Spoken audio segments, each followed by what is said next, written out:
Gray and white matter of brain. Telencephalus. About functional cortical areas, we have two types of areas: motor areas and sensory area. Motor area to do something, sensory to feel something, yes? And you need to know main cortical areas.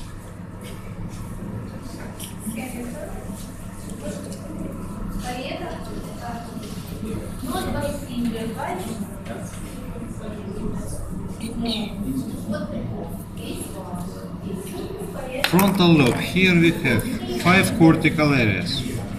Red color, motor areas.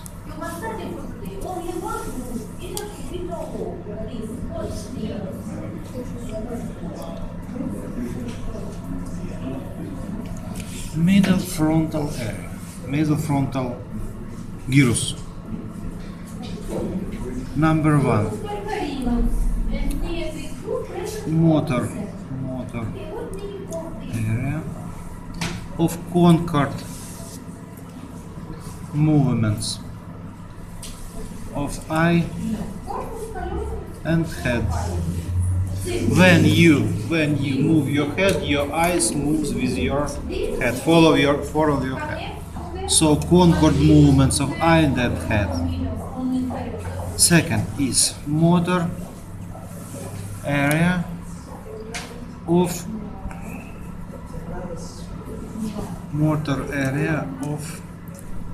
oral speech. What does it mean, oral speech? I can say something. If we have damage of this area, your patient will not tell. Number 3, motor area of writing speech. You can write something. Yes?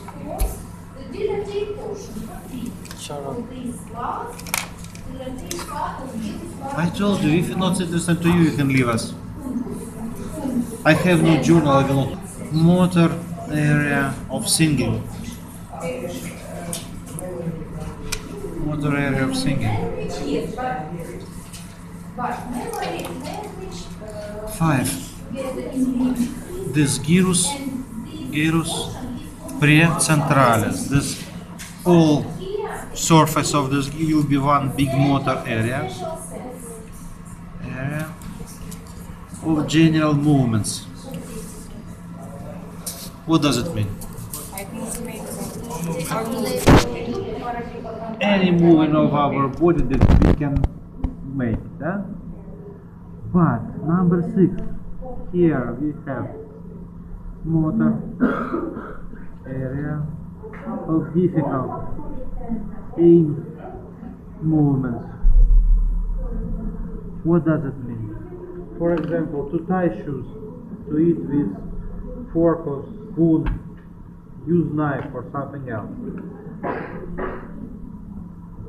This difficult movement, you need to study how to do it. During your life, you study some skills. Huh? So this area of your skills. As for sensory, we have here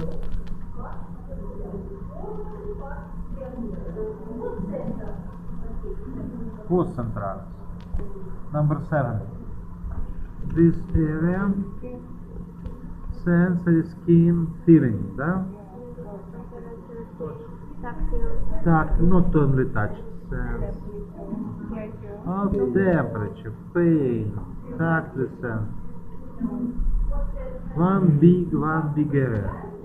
Number 8. Area of stereognosis. What does it mean, stereognosis? When you can see something without when you close your eyes. When you can recognize something by touch. Called stereognosis. Number 9. Here we have gyrus angularis. sensory area of writing speech. What does it mean? You can read something. And three areas are located in gyrus temporalis superior, 10, 11, 12. 10, 11, 12. Number 10, the sensory area of oral speech.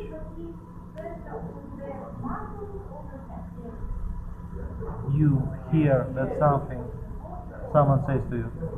Then next, sensory area of hearing and sensory area of music. You can understand noise or music. If this area is damaged, your patient will hear no musical sounds, only noise. And we have some areas on medial surface. This lateral, dorsolateral surface. Medial surface, I will add to you small here diagram.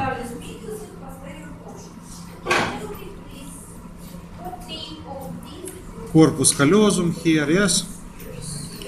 This will be uncus, cuneus. So here, cuneus, we have three areas, 13, 14, 15, and uncus we have 16. 13, cortical end of visual analyzer, sensory area of visual analyzer. Sensory area of visual memory. If you will see one time pen, next time you will recognize what's this pen. Number 15. Sensory area of recognizing unknown places.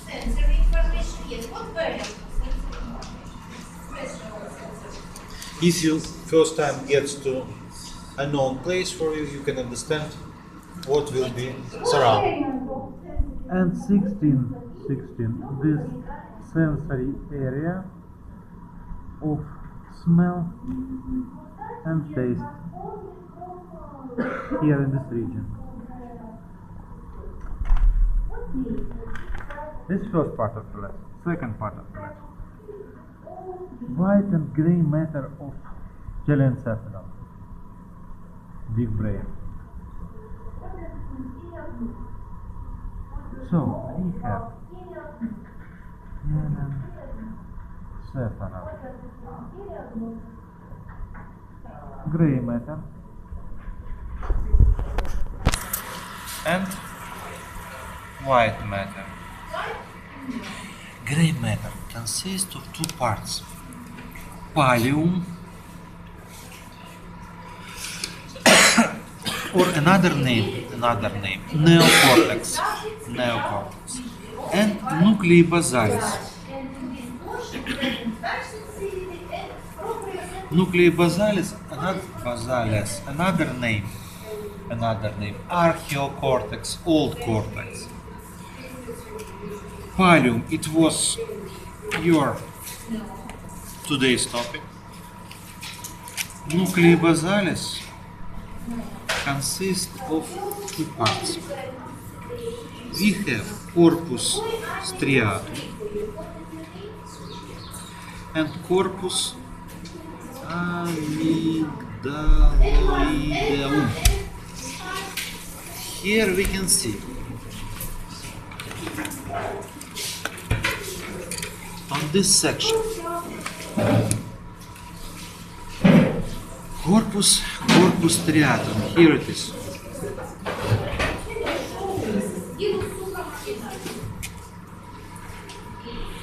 It consists of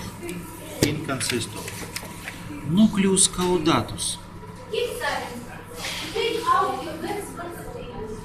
Nucleus caudatus you can see on this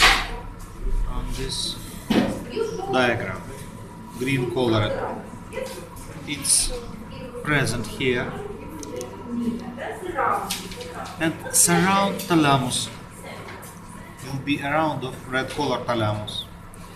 It consists of three parts: corpus nuclei caudati, corpus nuclei caudati, and most part is cauda nuclei caudati. That's why it calls nucleus caudatus. Long tail it has. Corpus, caput, and cauda.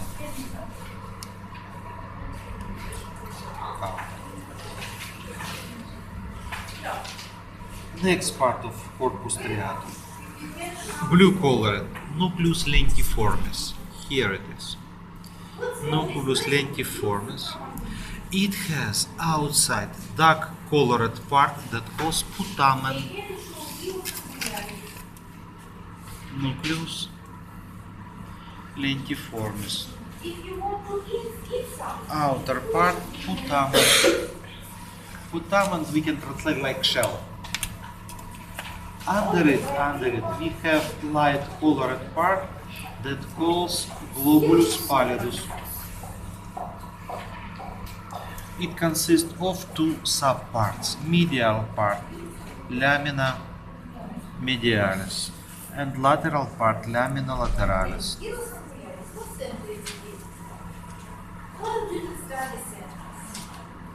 Out of this shell, next layer of gray matter calls claustrum.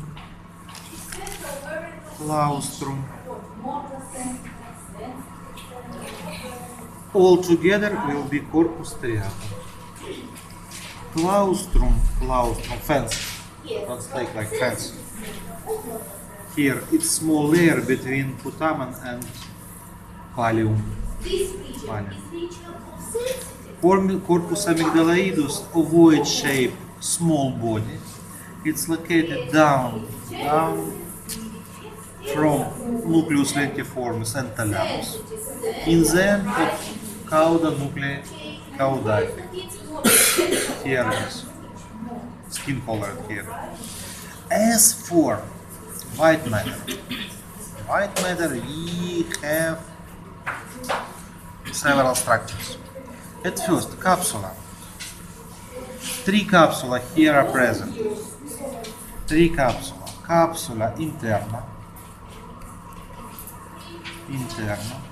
capsula externa, and capsula extrema, most external. Cause capsula interna, here it is. It has two crus anterior and crus posterior, and between anterior and posterior part we have genus. That's right, genus. It consists of white matter. It consists of pathways. Please, your home task. In your book you have description of these pathways. You need to draw this section scheme and add these pathways. This is your home task will be. Capsula externa. It's very thin layer of white matter. Is present between claustrum and putamen. And capsula extrema between pallium and claustrum is present. Three capsules. Next, corpus callosum. Corpus callosum, it's white matter, calls pathways. Pathways that makes communication of right and left hemisphere of brain. It has anterior part, genus corporis callosum, rostrum corporis callosum, genus corporis callosum, body, trunk, truncus corporis callosum, and posterior part is splenium. Yes, that's right. Splenium corporis callosum. And last structure is fornix. I told you before, for next lesson you need to know parts of fornix. It's also commissural pathways. We have columna fornices, corpus fornices, crura fornices, hippocampus, and commissura fornices. One more part. Fornix. Here we have rostrum. Here we have genus. Here we have body, truncus, and splenius. Fornix, columna, body, crura, hippocampus, and commissura.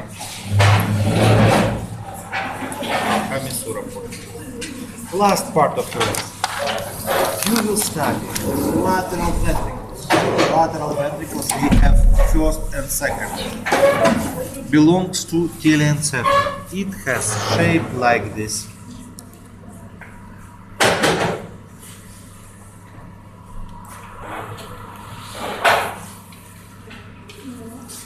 It has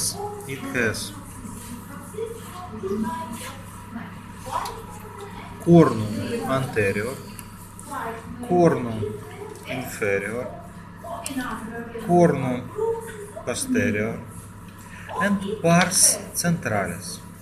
Cornum anterior, it goes to frontal lobe, cornum inferior to temporal lobe, cornum posterior to occipital lobe. Pars centralis, it will be parietal lobe. Between ventriculus lateralis and ventriculus tertius, we have junction. This junction calls apertura interventricularis or foramen Monro. Apertura interventricularis or apertura Monro. You need to know. What do you need to do at home? At home, you need to find walls of each this part. Add in your notes table like this. 4, 5. Here, corno anterior, corno posterior, corno inferior, pars centralis. Here, superior wall, inferior wall, lateral wall, medial wall, what else? Anterior wall, posterior wall. And here in this table you need to add structures. If here we have no posterior wall, minus, or name of structure. Now you have 15 minutes until the end of the lesson, please. You have time to draw and seal this table.